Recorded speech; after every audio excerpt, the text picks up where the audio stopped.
Salve, friend. Mind telling me who you are and what you're doing with that? Oh, sounds serious. I'm listening.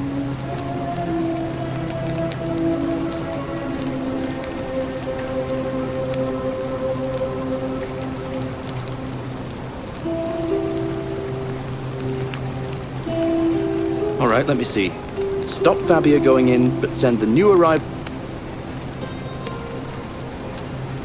Poor guy. My uncle was a victim at rheumatism's altar, and he ended up killing himself. All right, got it. Yulia? Oh no. All right, I can do that. I'll go, but once I'm done, I'll need you to tell me how you know all of this.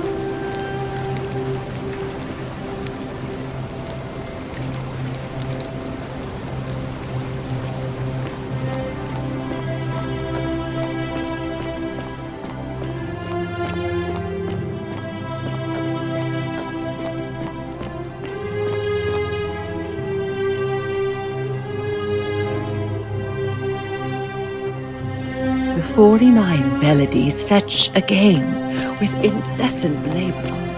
The warden may have lost.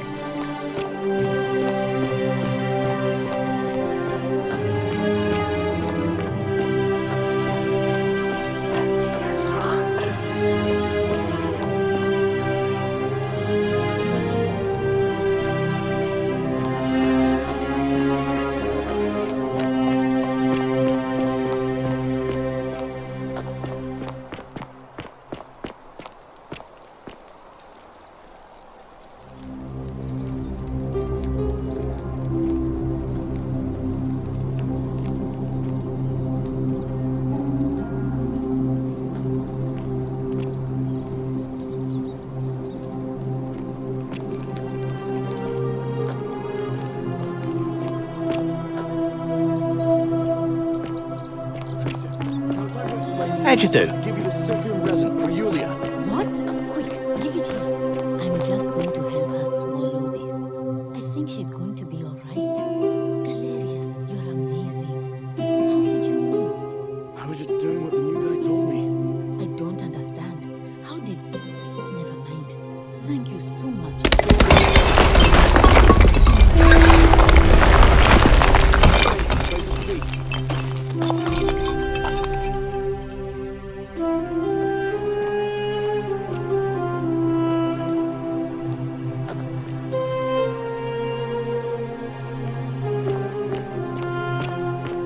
Welcome. Salve, Feeling all Lucius. right? I hear you've been suffering from rheumatism. Sorry to hear about that, friend. Oh no. Sorry. I don't... There was one other person who claimed she could... But that was Nevia. There's no need for that. I just wanted to give you this willow bark to help you treat it. Well, she used to run the clinic. She was a midwife until she suddenly lost all interest in us. One day, this changes everything. She kept the last time I saw her, the last time any of us, and then she shut herself in the palace. But she's been gone so long now, we figure she's either dead or... But I really wish I could reach her, because that's the only hope. One of my patients is suffering from terrible rheumatism. He's become so irritable that the smart... I just know Nevia would know how to treat him.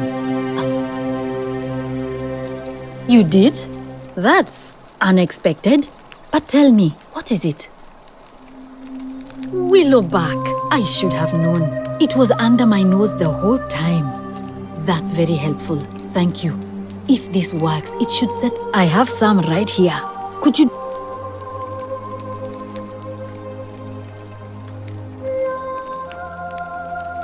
Thank you. I'm really glad you are right.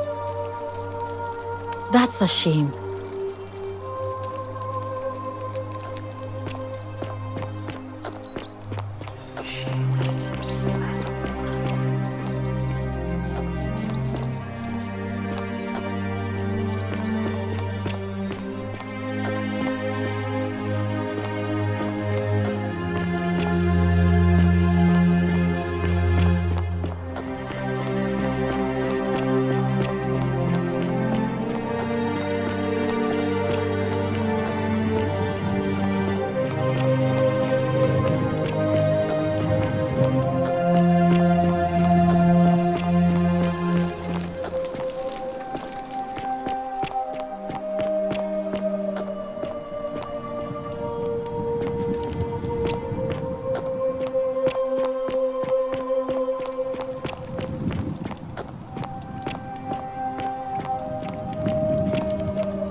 Salve again, friend. I went and did as you... How is it possible that you've just arrived?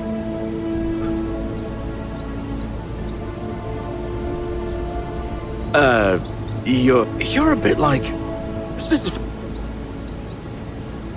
Sisyphus was a Greek kid. He was forcing him to start. Actually, now that I think about it, Tantalus was made to grasp it. Oh, anyway, I don't... So, I'll tell you what.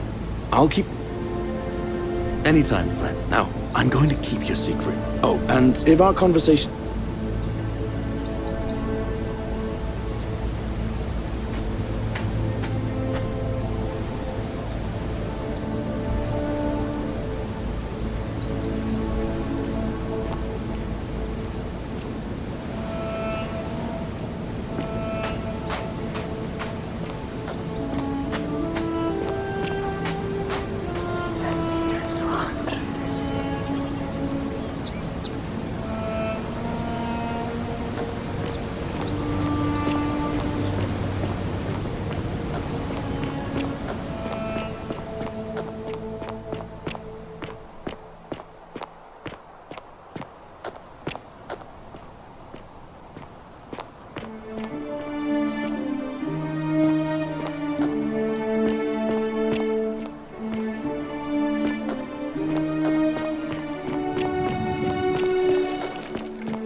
Cerberus lifts his triple head and lets out his threefold braying. Livia, would you stop muttering like Medea over a cauldron? You'll scare away my customers.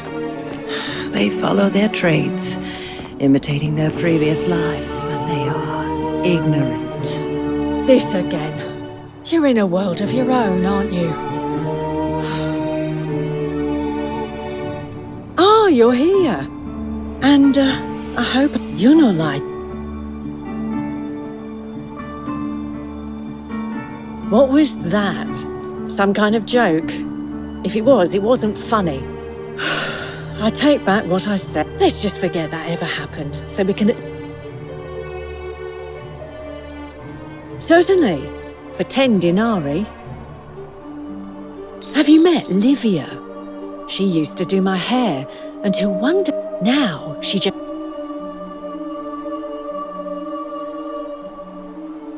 I hear that if Malleolus is elected, he's gonna throw a small...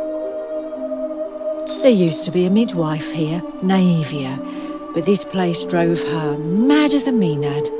Said she could hear the statues whispering to her. Can you imagine? Fortunately for us, she locked herself in the palace weeks ago and hasn't been seen since. Good riddance, I say. Scintilla, the magistrate's youngest daughter, went missing a few weeks ago, right out from under Daddy's nose. How can we trust him to govern a city if he can't even protect his own daughter? I heard Dacius has been offering a lot of money for a bow. Of course, Sentius banned all weapons in the city, so I can't help but wonder what he's up to. Have you seen the way Rufius walks around staring at all the statues? He says he's afraid they're going to spring to life. But then, why does he have a collection of them in his room? I hear Galerius has a thing for Equitia, but of course she's a Vestal priestess.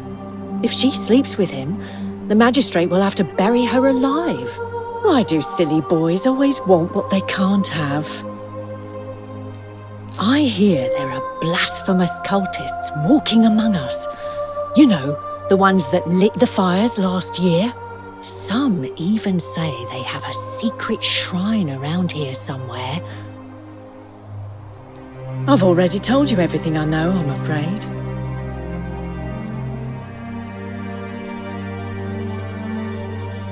I just try not to think about it. You know, normally, I'd expect you to buy me a drink before asking if... I guess that, as a matter of fact, I'm happy to tell you all about it. So, how badly do you... It's hardly my fault if people misunderstand the terms of a deal. I mean, it does say, "Let the buyer beware," right outside my tavern.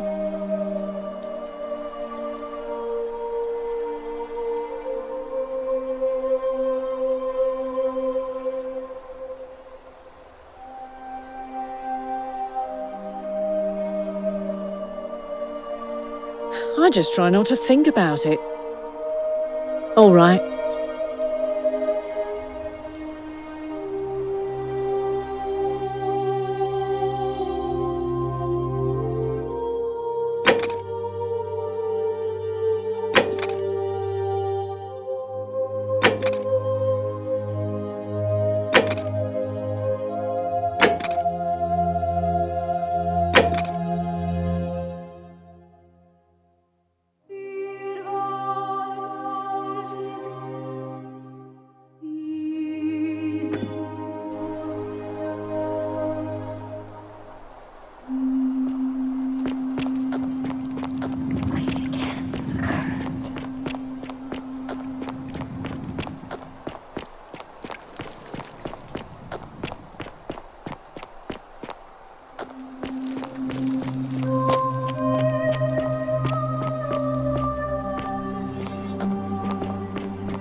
Hey, Virgil, how much would you want to make me a bow?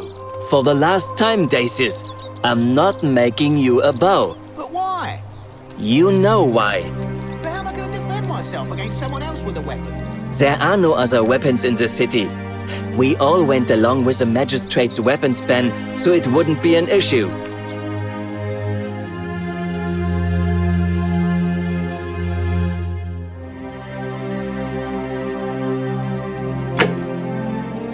That's why I've got to get in first before someone else beats me to it.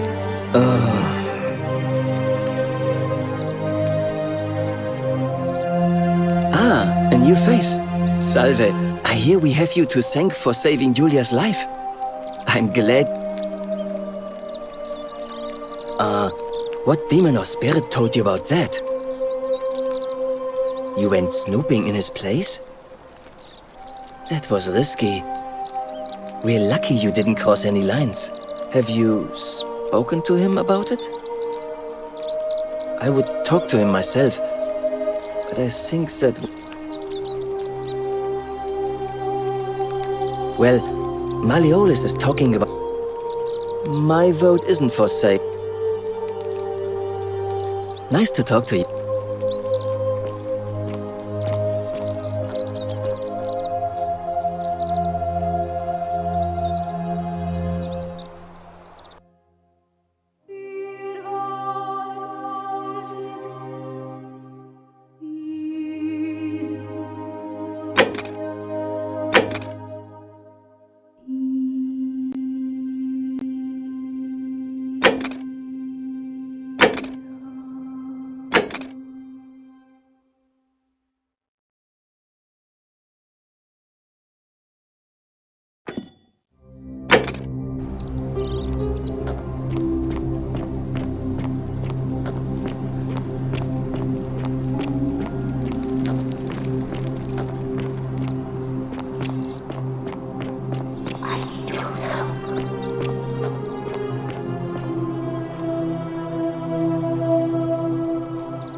Name's Rufius.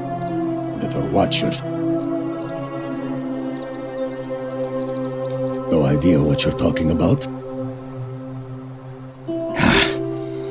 It's the rheumatism. I know that's not an excuse for how I acted. I'll leave him alone from now on. I'm going to go and...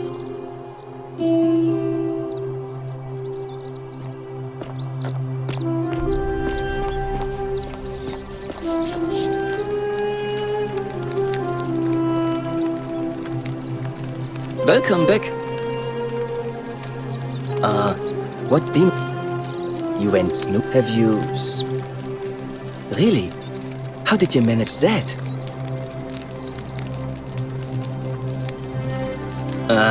Poor fellow. I've heard that can really mess with a person's head.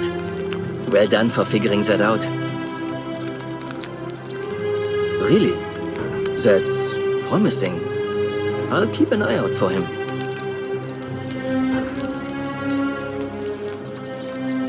You wouldn't believe how often the new ones... There are much worse places to live out, but once you get used to the fear... Oh, I just mean I grew up in the Batab. They weren't... Nice to talk to... Citizen.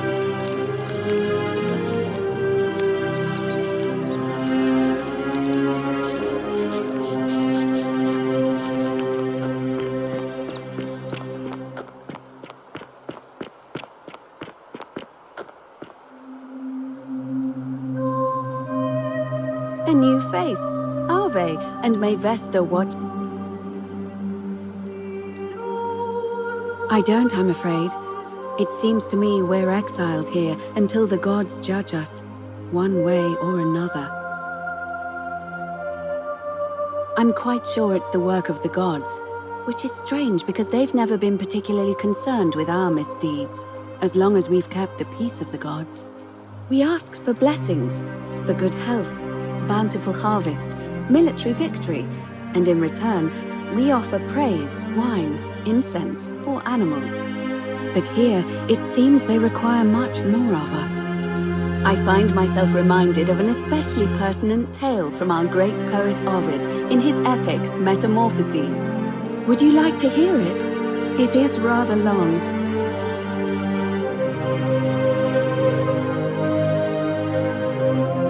Wonderful.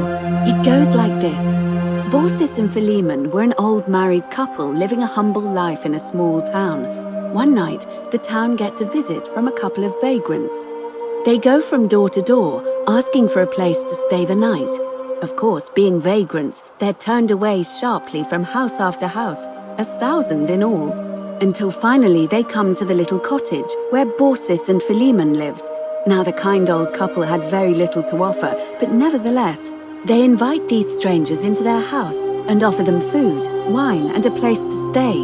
Immediately, the guests make themselves at home.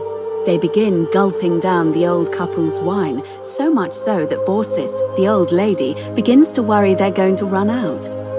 And then she notices something strange.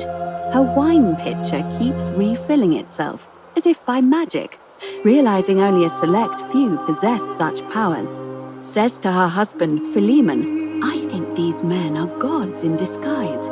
Immediately, the couple begins apologizing for offering such coarse wine, and the vagrants metamorphosize and reveal themselves to be Jupiter, the king of the gods, and Mercury, the trickster god. They confide they didn't mind the meager offerings. They were just pleased that someone in the town offered them hospitality. Then Jupiter says to them, "You have passed our test, but everyone else in this city failed, so we are going to destroy this place and everyone in it, except you, who we will grant a wish."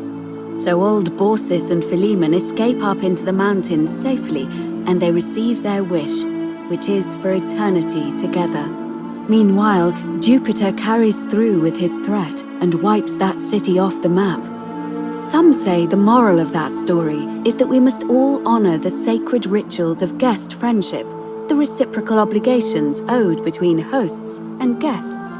But I like to think it's that we should always show compassion for those less fortunate than ourselves. Fear is proof of a degenerate mind.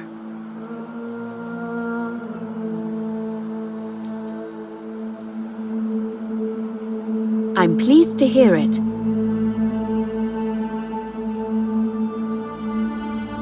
Interesting. I'm not sure why you're telling me.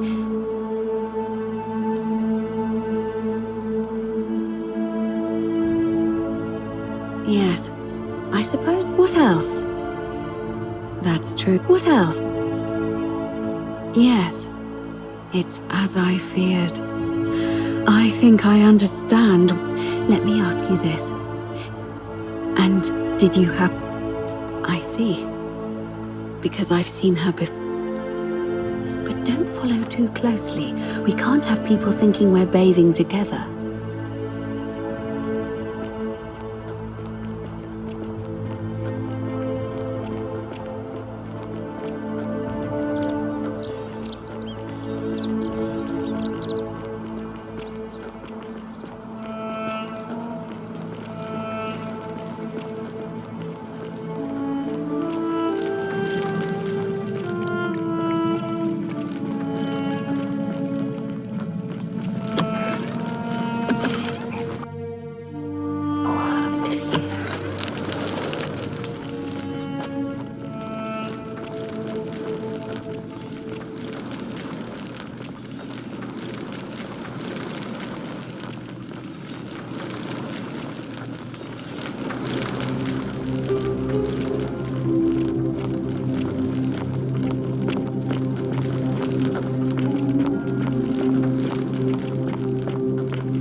You're here.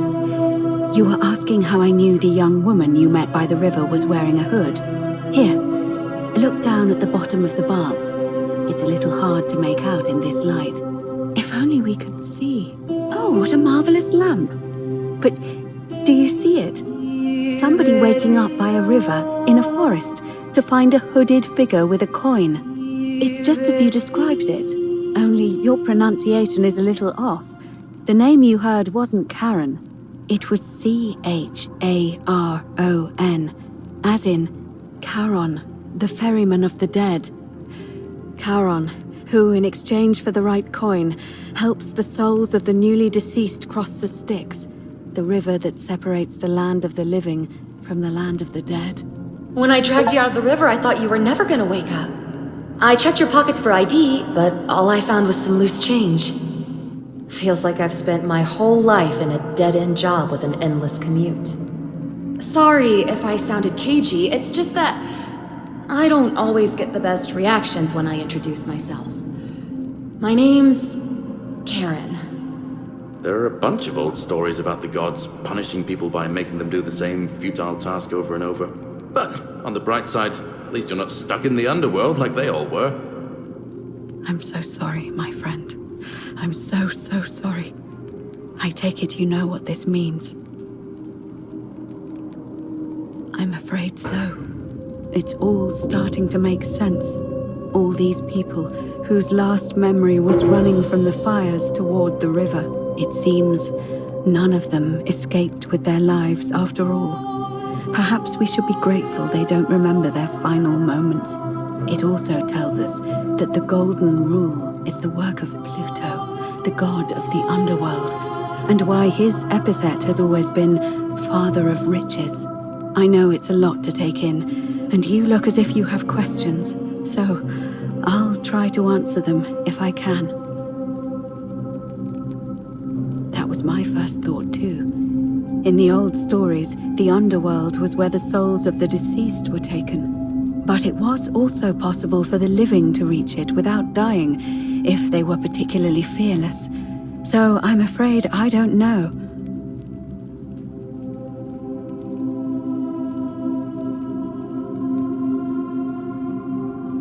Oh, I'm sorry. I keep forgetting you're not from here. If you were Roman, or even Greek, you would know these stories. Each of them is slightly different, whether the storyteller was Plato, Homer, Virgil, or Ovid. But they always involved the souls of the dead meeting a grim ferryman named Charon on the bank of a river.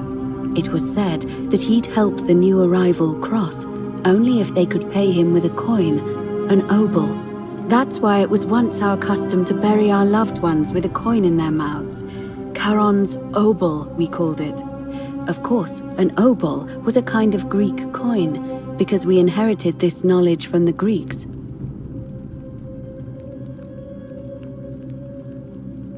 To be fair, the ferryman isn't exactly as the poets described, and he, she, they seem to appear to different people in different guises. You say you saw a young woman named Karen with a hood, and I once heard Kabash mention a stranger in a ram headdress named Kirti, and Rufius described meeting a stranger named Kumut Tabal wearing an eagle headdress. But whatever form this stranger took, they were always wearing a hood of some sort, and their name always began with a K sound. I suspect the only way you'll solve this riddle is if your paths cross again.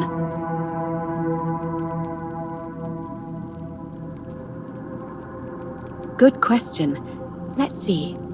In the stories, Charon would always require a coin as payment for passage across the river. But that never made any sense to me. What does an ancient immortal being need with coins? In our case, it seems Charon didn't take the coins we had. He or she merely checked we had one in our possession. So, maybe there's something special about the coins each of us had on us. That might explain why we wound up here, but so many others did not.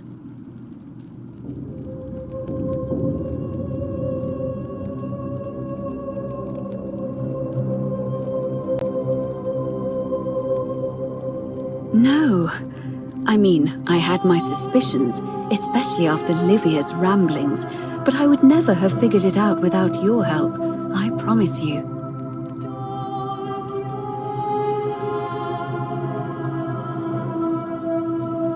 Now that we know where we are, we have to figure out what to do about it, if we don't want to be cast into gold for eternity. We don't have much to go on, except the old stories. I remember 4 in particular about heroes in the underworld.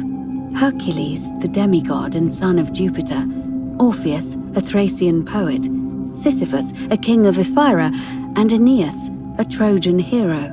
Hercules was able to leave the underworld because he cowed its god with his strength. Sisyphus and Orpheus both relied on their wits instead. They persuaded the goddess of the underworld, Proserpina, to help them escape. And finally, Aeneas was able to escape with the help of a spirit guide, who led him through a secret gate. So it seems you have 2 options: to confront the god of the underworld head-on, or find a way to escape with the help of Proserpina or some other guide.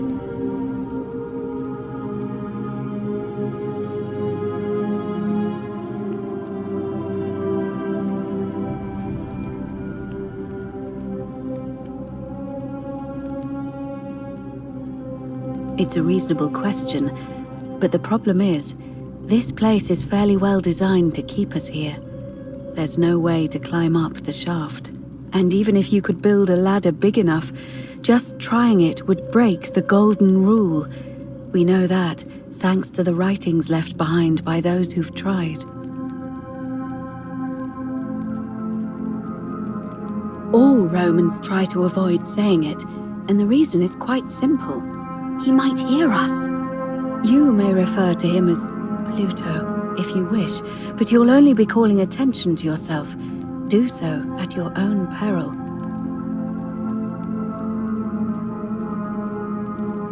As I mentioned, both Orpheus and Sisyphus were said to have persuaded Proserpina to help them escape, and Aeneas was guided to the exit. The problem is, those are the stories of a poet, a self-aggrandizing king, and a brawler about their own heroic deeds, so they should be taken with a grain of salt. First, Proserpina. What we do know about her is, well, it's a grim tale. It's said the god of the underworld abducted and dragged her here against her will, forcing her into marriage.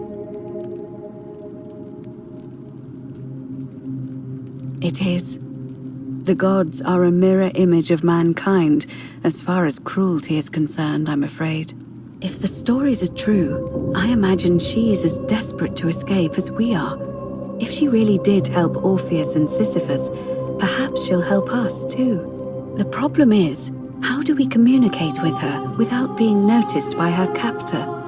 Leaving that aside for a moment, there is also the possibility of a spirit guide. I don't suppose you've come across one of those in your travels?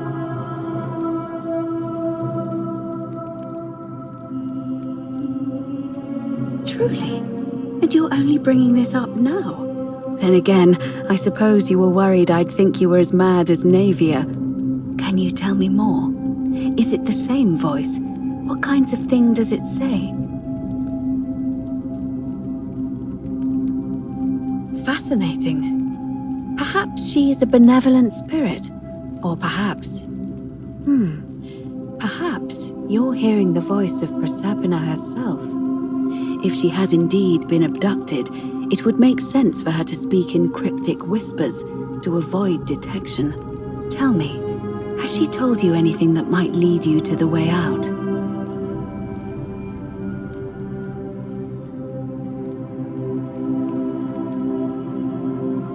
That is strange. There are no rivers here. Let me think on that. Right, because the current flows into the city through the aqueduct and into the upper cistern. I vaguely recall wondering what was in there, but the door at the back of the great temple is locked up tight. You might be able to get a key from the magistrate, but if that doesn't work, perhaps you can find another way in. Let me know if you find anything in there.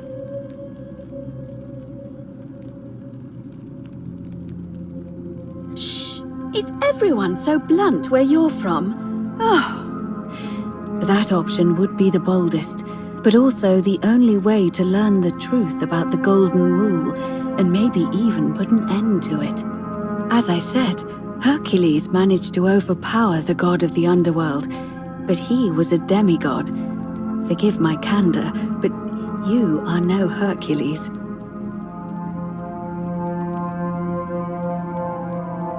Are you telling me that you can?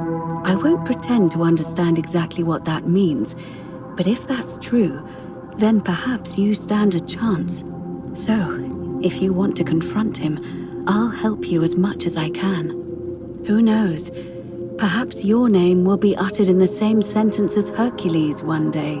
But first, you'd need an audience with you-know-who, and for that, you'll need to enter the great temple overlooking the city. The problem is, the door has been sealed shut for as long as I've lived here, and there doesn't even seem to be a keyhole. I suspect the answer lies in the desecrated obelisk in front of it. I'm not sure if you noticed, but there are 4 plaques missing from its base. It looks as though somebody, or a series of somebodies, forcibly removed them, and in doing so, dishonored and angered our divine keeper. If you could recover and replace all 4 of those missing plaques, I imagine he might be willing to receive an audience again. It's the towering stone monument with 4 sides and a pyramid-shaped head that stands before the great temple, a dedication to the god of this place. You'll find them all over Rome, but of course they were looted from Egypt many years ago. It seems one of them made its way here too, although how is a mystery. However, this one is unusual in that each of the 4 sides is decorated in a different style: Roman, Greek, Egyptian, and another I don't recognize. That means you'll need to recover 4 different plaques: Roman, Greek, Egyptian, and a 4th, a mystery plaque.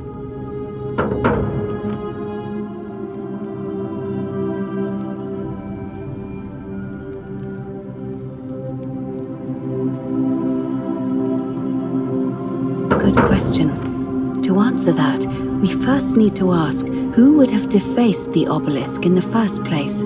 It would have had the god's name engraved into it, so it may be that whoever desecrated it wanted that name to be forgotten. And there's only one group of people I know of who might want to do that. There's a cult in Rome that often argued there is only one true god. Theirs, of course. They've been known to start fires, as well as deface religious monuments whose existence challenged their beliefs. If I were you, I'd go looking for them. Of course, they've all been in hiding since the fire last year, so finding them won't be easy. But I did hear a rumor they have a secret shrine somewhere in the city. Perhaps, if you could find that, you might be able to recover the Roman plaque. I don't know. But perhaps you should begin your search with the local Greek fellow, Georgius. His store is in the forum.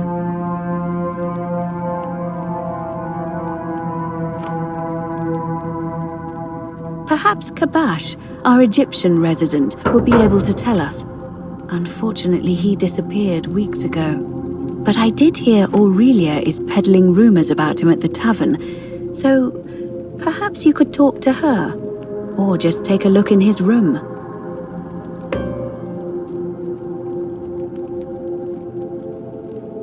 I'm afraid you're on your own with that one, but perhaps the goddess will help guide you to it when the time is right.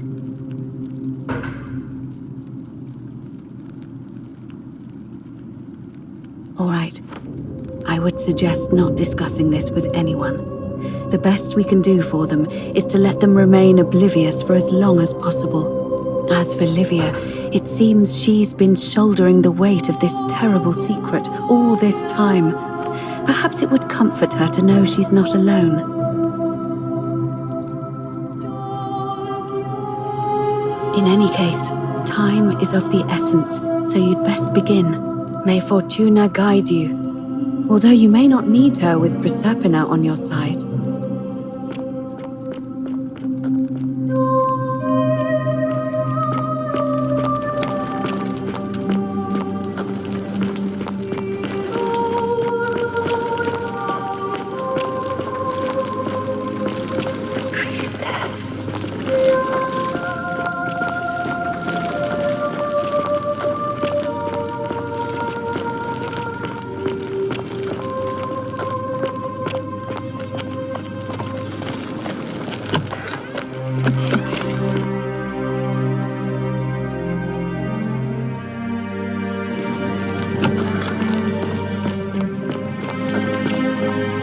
Isn't the great temple majestic?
Come and join me by the fire.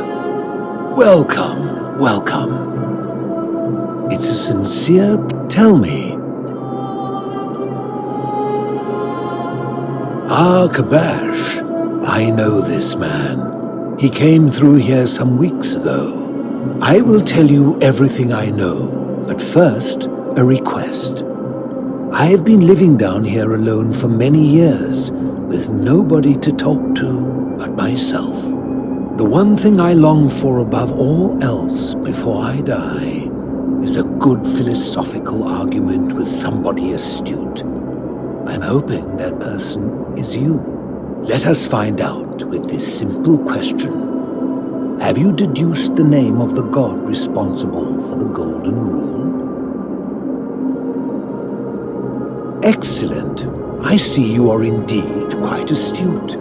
Very few come to that realization before their time in the sun is over.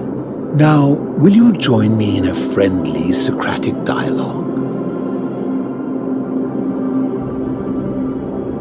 Wonderful. Then let me begin with a question. Would you say you know the difference between right and wrong?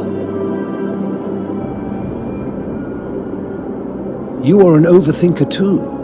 We're the same then. It is probably why I became a philosopher. But if you struggle with right and wrong normally, then down here with the golden rule, surely your struggle can only have become more difficult. Well, that's reassuring. And the truth is, you're not alone. You see, out there in the world, being uncertain about right and wrong was acceptable because our mistakes rarely had consequences. So we would tell lies and bend rules and turn a blind eye and rationalize, and yet still find a way to think of ourselves as good people.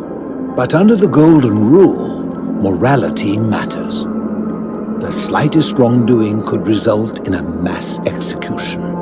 So to navigate this maze, we would have to be certain about the difference between right and wrong. Wouldn't you agree? That is an excellent question, and it leads directly to my next line of inquiry. So let me ask you this. Is there one system of morality which is always perfectly correct, which you could follow in every situation and always do the right thing? Are you sure? Or is it possible that humans simply haven't figured out the right system yet?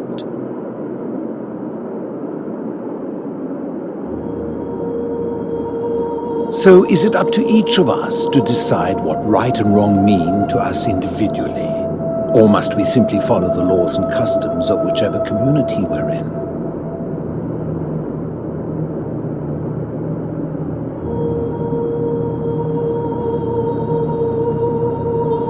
Good. Never discourage anyone who continually makes progress, no matter how slow. Would you say you know the difference between right and wrong?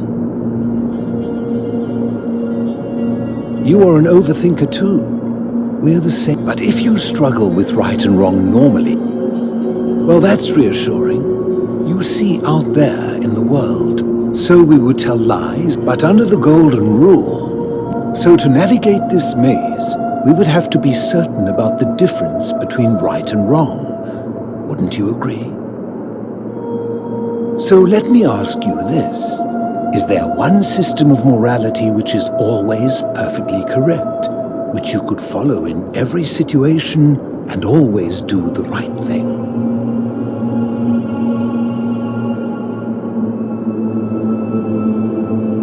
How can that be? Since they all have differences, it follows that in some cases they would offer different conclusions about what is right and wrong. If there is a correct moral code, then wouldn't it follow that only one can be the correct one?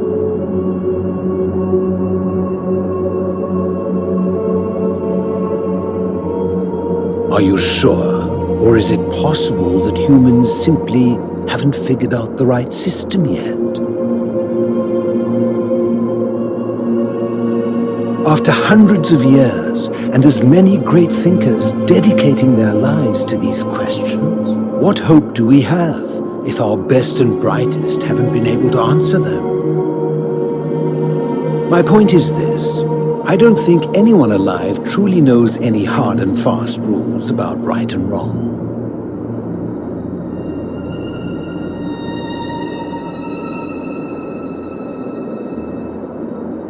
If there is one thing I have observed about rules, it is that virtuous people do not need them, and evil people will always find a way around them.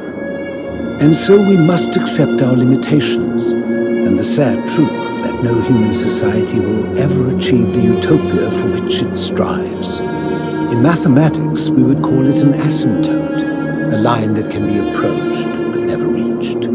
Because the only way to create a utopia is with the ever-present threat of force, such as the Golden Rule. This and no other is the root from which a tyrant springs when he first appears as a protector. And life under tyranny is no utopia at all. I'm glad to hear that, In any case, thank you for humoring an old man. I would be happy to answer your questions. You mean, how did I end up living alone in this cave with nothing but these relics of the past for company? It's a long story.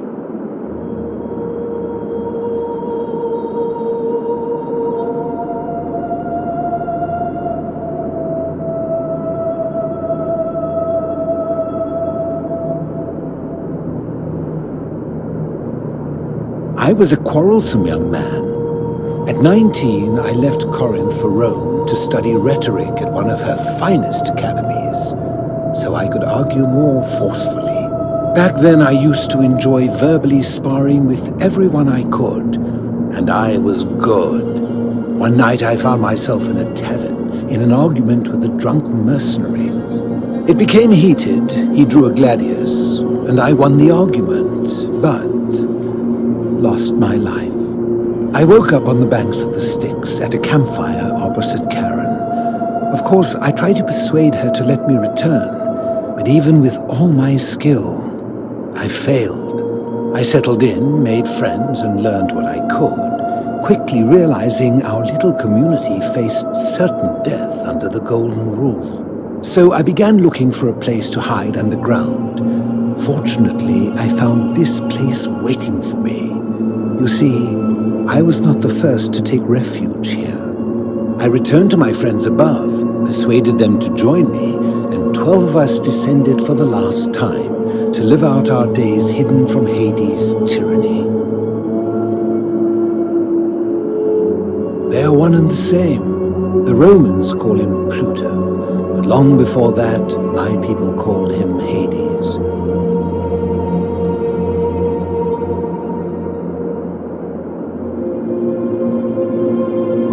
My generation was wiped out, turned to gold, many years ago.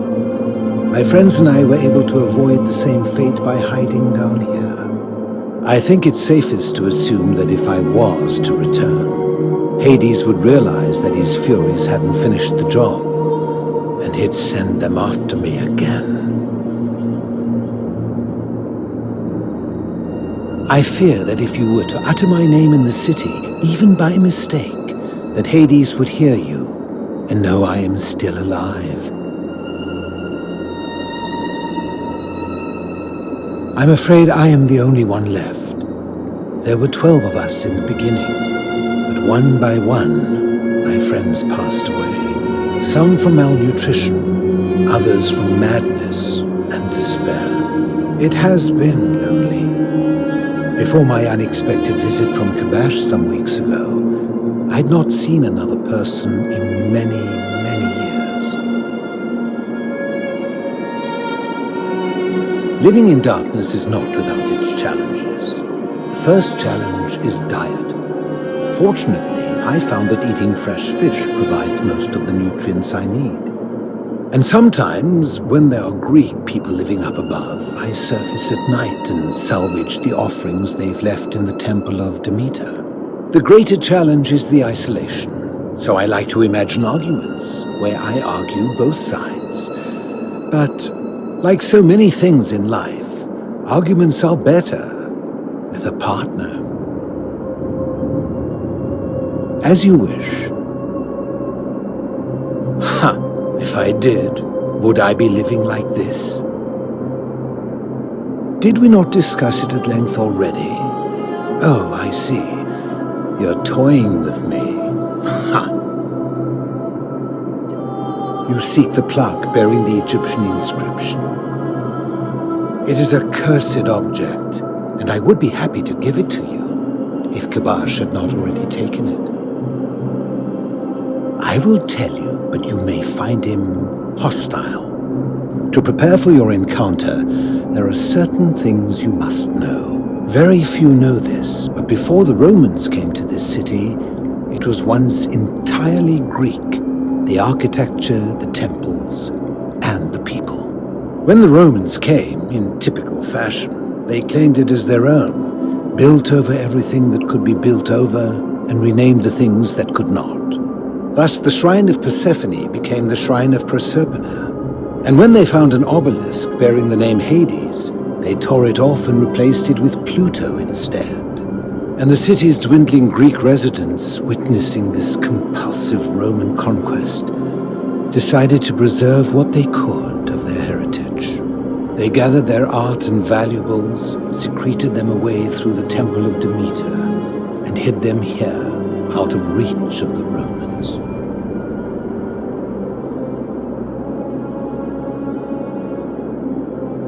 I'm getting to that. You see, it was among these old Greek relics that I found the thing you seek. An even older plaque bearing an Egyptian inscription. We had no idea until years later when the first of my friends began to die. As a result of their deaths, we began to dig catacombs branching off from this cavern to lay them to rest. We extended the tunnel so far that we accidentally discovered another, an even older tunnel, which somebody had gone to great lengths to keep hidden. Suddenly it made sense why there was an out-of-place Egyptian plaque among our people's possessions. You see, we proud Greeks had thought the Romans beasts for stealing and corrupting our heritage. But it turns out this game has been going on much longer than any of us imagined. I think it is best you head through the catacombs and follow Kabash's trail. There are certain things you must see for yourself. Take this key. You'll need it to open the gate.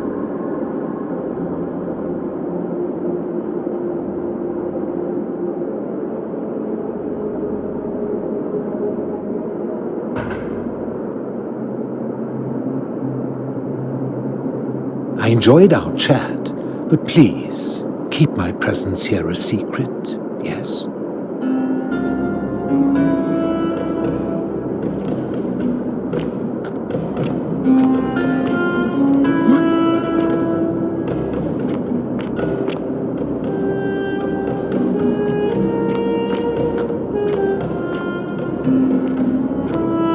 Ah, you've returned.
Ah, you've returned.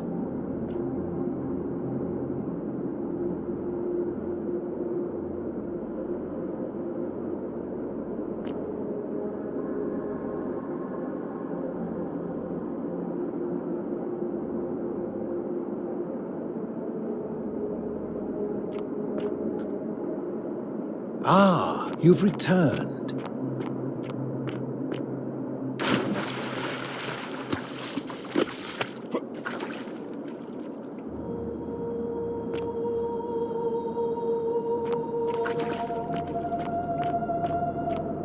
Ah, you've returned.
Are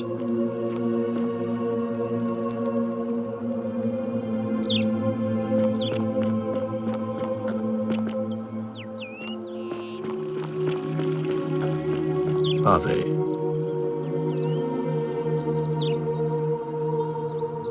We're finally alone. We have? Wait, I must have entrusted you. Is that about right? Look, it's unfortunate.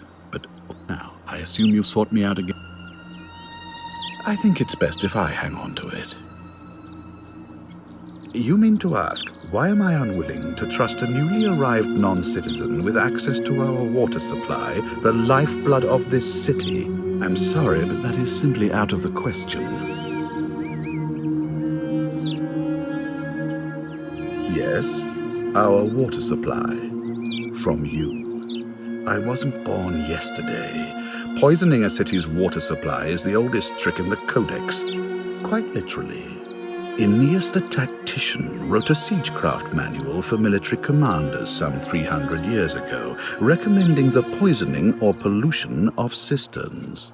And I'm beginning to wonder if the culprit we're looking for might, after all this, be you. Perhaps it was a mistake on my part to place so much trust in you. All weapons are to be tossed into the chasm. Magistrate's orders. I'm glad to hear that. Now, was there something else? Thank you. I'll be waiting here for news.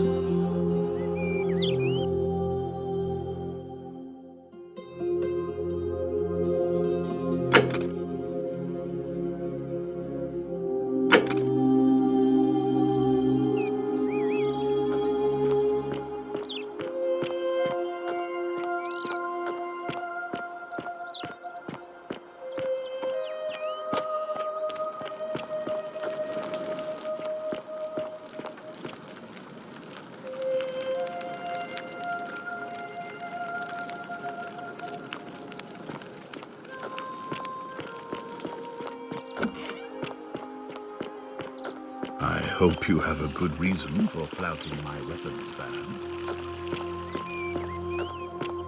How come you're allowed a weapon and I'm not?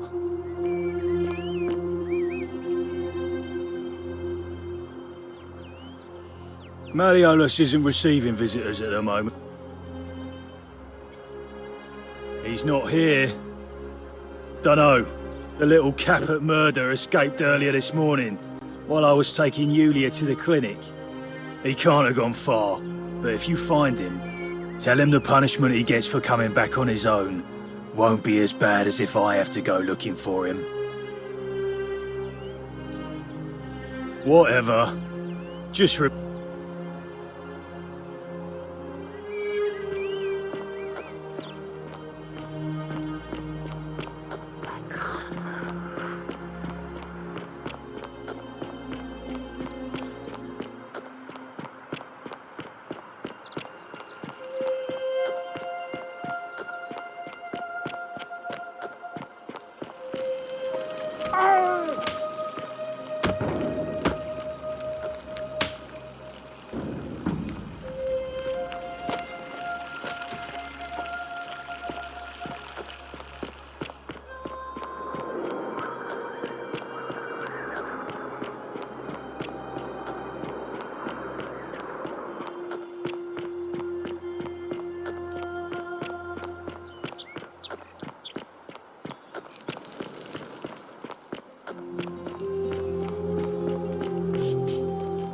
Salve, friend.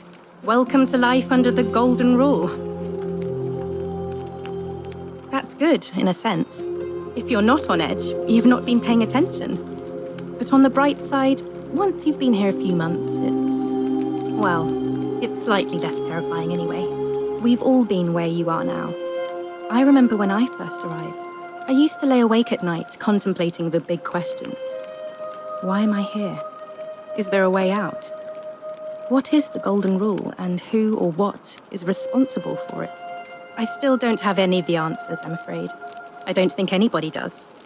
But I'm happy to share with you what I've learned. Even if I had seen it, and I'm not saying I have, I couldn't in good conscience give it to you. That's all I'll say.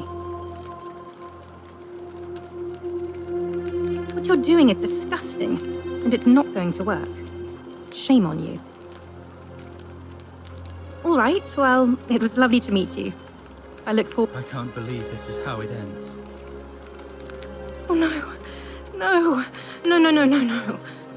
Ulpius, what are you doing? Get back from there. If you lose your balance, you'll fall. That's the idea. What? Why?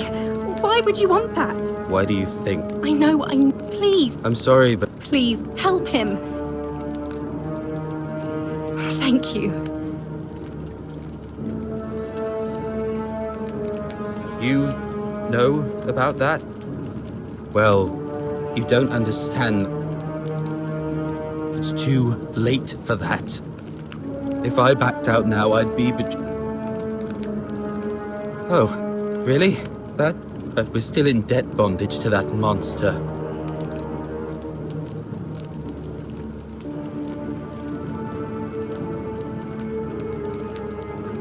No. No. Time's up. I'm out. Wherever you are, Scintilla, my love. I'm sorry. Ulpius, no!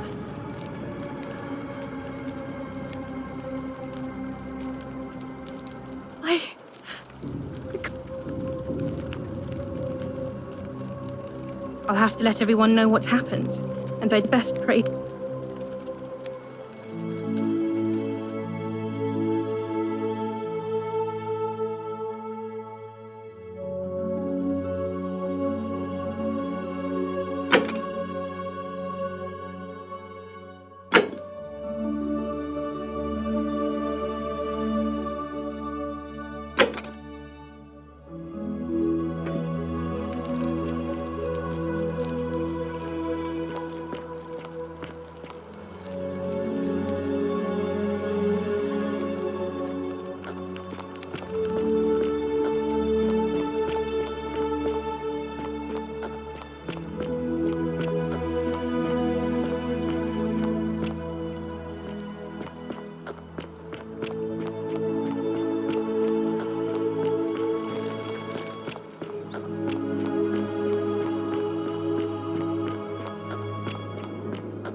Did you just leap into my... That was... well... Look, if I had a Roman plaque in my possession, I'd be happy to sell it to you, but I don't, so I can't.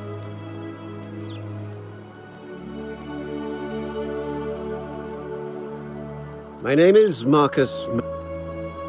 You mean my heterochrome... And I'm hardly the... I like to think it is... Well... That's quite all right. I trust through the door this time. There's a key.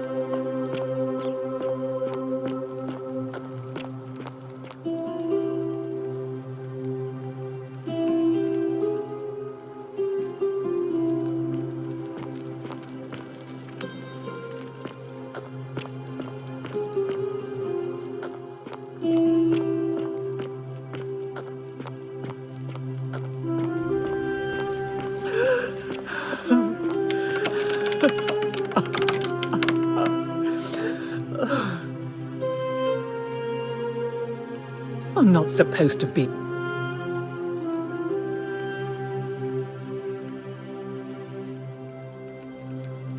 Talk? What business?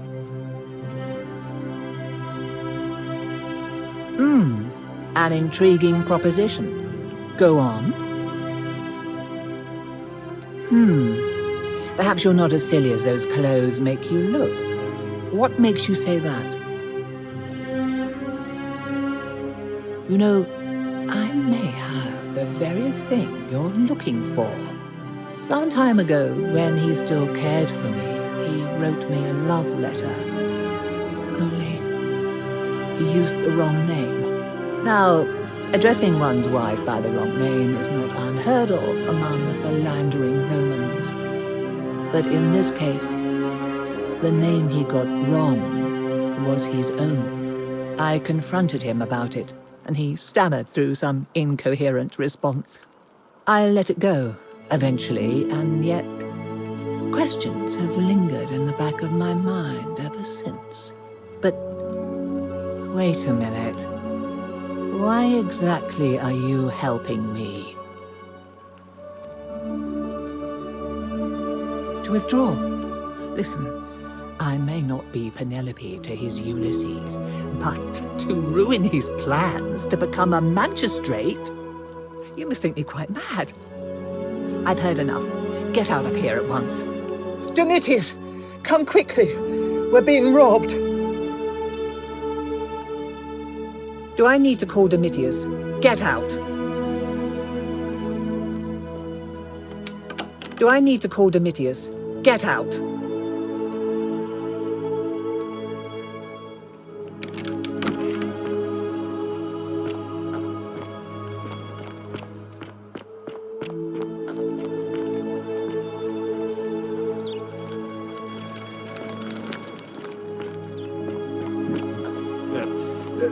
Thank you. Thank you. I am delighted and deeply honored to have been elected your magistrate. Yes, thank you. I'm delighted and deeply honored. Oi! How did you get in there, you cheeky youngster? That's quite an impressive bow you have there. Just like Diana's. A golden bow, just like Apollo and Diana.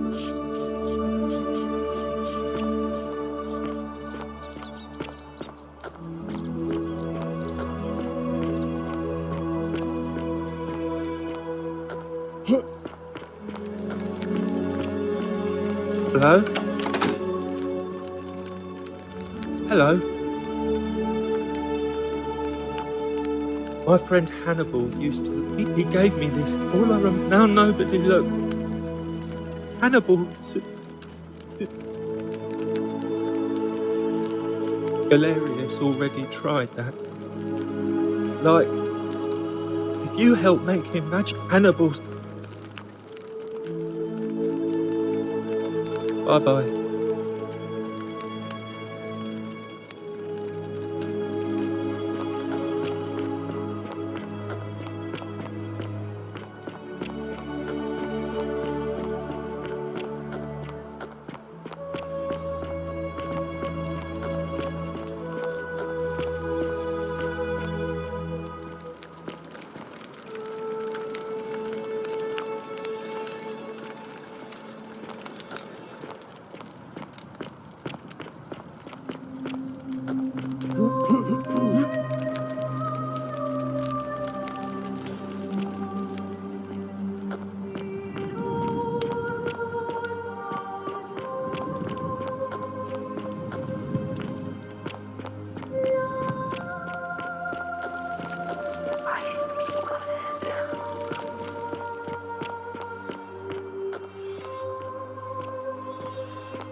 What an extraordinary lamp.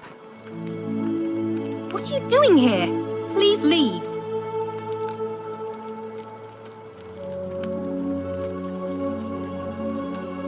I said please leave. You're trespassing.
Today is a sad day.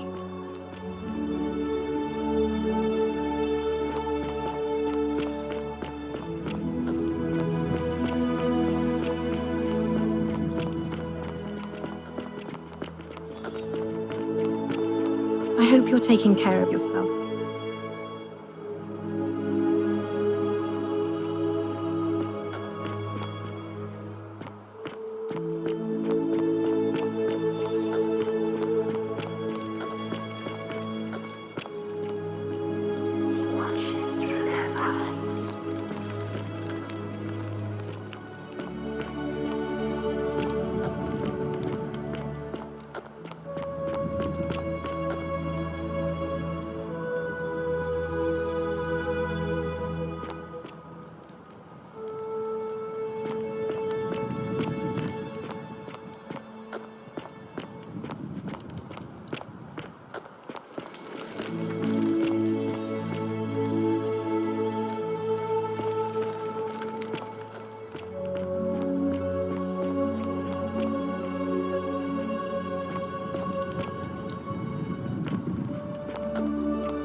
Horatius? The 49 melodies fetch again with incessant labor, just as the ocean accepts but it. Say it. Speak its name. Then it is true. I was right. I thought I saw it, but when the rest of them could not, I kept thinking I must have gone insane. I had to tell myself it was true over and over again, until I wasn't sure if I was deceiving myself. I must apologize if my words seem cryptic. I'd found comfort in reciting the Metamorphoses by our great poet Ovid. He gives such an uncanny description of this place.